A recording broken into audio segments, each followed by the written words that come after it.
October 2010, nagsimulan ng Itbulaga ang Plastic ni Juan Project. Mula noon, nabuhay ang tunay na pagbabayanihan sa One for All for One. Sa bawat pagtakbo ng mga dabarkads sa barangay, bitbit ang mga plastic na basura, nalilinis na ang kapaligiran, dala pa nila ay pag-asa para sa maraming mag-aaral. Ang problema ng bayan na plastic at basura, iipunin natin at gagawin nating mga silya ng mga batang mag-aaral sa iba't ibang bahagi ng bansa. Sa loob ng halos 5 taon, magdadalawang-libong barangay, eskwelahan at opisina na ang nakibahagi sa Plastic ni Juan Project. Ang mahigit 16 na milyong plastic bottles na ating nakokolekta hindi nababara sa mga kanal at ilog natin.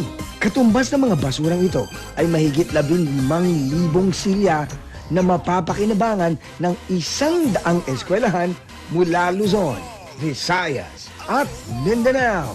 Sama-sama pa natin tuparin ang layunin ng Plastic ni Juan Project, ang puso ng One for All for One. Dahil sa inyo mga dabarkads, ang plastic at basura magpapatuloy pa sa pagdala ng pag-asa.